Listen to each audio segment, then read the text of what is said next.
সুপ্রিয় দর্শকবৃন্দু, আসসালামু আলাইকুম। শুরুতেই জানিয়ে দিব আজকের সংবাদ শিরোনাম।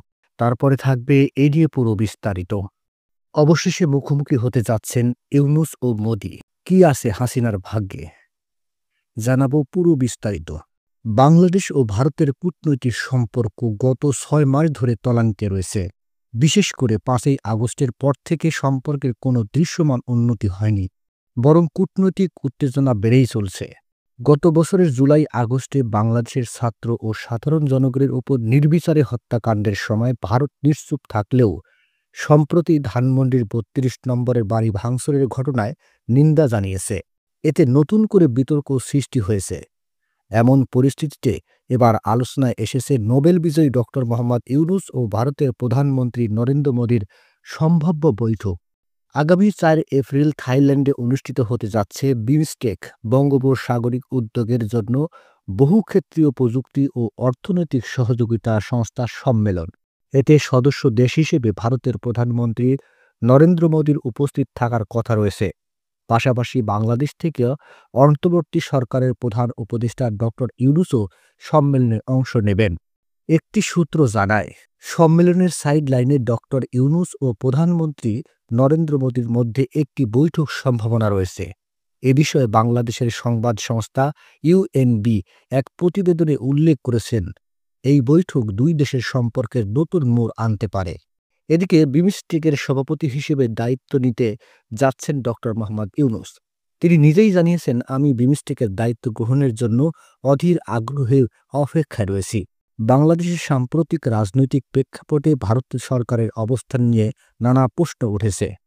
শেখ হাসিনা সরকারের পতনের পর সম্পর্ক স্বাভাবিক হয়নি, বরং ভারতের কিছু মন্তব্য, পদক্ষেপ বাংলাদেশের জনগণের জন্য নেতিবাচক প্রতিক্রিয়া সৃষ্টি করেছে। বিশ্লেষকরা মনে করছেন, বিমস্টেকের সম্মেলনের ফাঁকে ইউনূস মোদির বৈঠক হলে দুই দেশের কূটনৈতিক টানাপোড়েন কিছুটা কমতে পারে। তবে শেখ হাসিনাকে পাশে রেখে ভারত কেমন কূটনৈতিক পদক্ষেপ নেবে, এটাই এখন দেখার বিষয়। গত বছর থাইল্যান্ডের অভ্যন্তরীণ রাজনৈতিক অস্থিরতার কারণে বিমস্টেক সম্মেলন স্থগিত হয়েছিল। তখন অন্তর্বর্তীকালীন সরকারের প্রধান উপদেষ্টা হিসেবে ডক্টর ইউনূসের প্রথম বিদেশ সফরের জন্য প্রস্তুতি নেওয়া হয়েছিল। সেই সময় পররাষ্ট্র উপদেষ্টা তৌহিদ হোসেন বলেছিলেন, বিমস্টেক সম্মেলনের ফাঁকে প্রধান উপদেষ্টা ডক্টর ইউনূস ও ভারতের প্রধানমন্ত্রী নরেন্দ্র মোদির বৈঠকের সম্ভাবনা রয়েছে। বর্তমানে বাংলাদেশ-ভারত সম্পর্ক এক ধরনের অচল অবস্থায় থাকলেও এই বৈঠক দুই দেশের সম্পর্ক উন্নয়নের নতুন সুযোগ তৈরি করতে পারে। রাজনৈতিক বিশ্লেষকরা মনে করছেন, এই বৈঠক পারস্পরিক সম্পর্কের প্রশ্ন কতটা কার্যকর হবে তা নির্ভর করবে উভয় দেশের কূটনৈতিক অবস্থানের ওপর।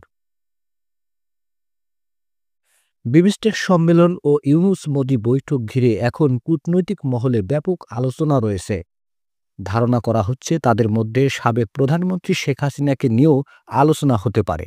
দুই দেশের ভবিষ্যৎ সম্পর্কে কোন দিকে মোড় নেয় তা এই বৈঠকেই নির্ধারিত হতে পারে। নিউজটি সম্পূর্ণ দেখার জন্য সবাইকে ধন্যবাদ। বাংলা নিউজের পরবর্তী আপডেট পেতে আমাদের চ্যানেলটি সাবস্ক্রাইব করুন। নিউজটি ভালো লাগলে অবশ্যই লাইক, কমেন্ট, শেয়ার করে অন্যকে দেখার সুযোগ করে দিন। ধন্যবাদ।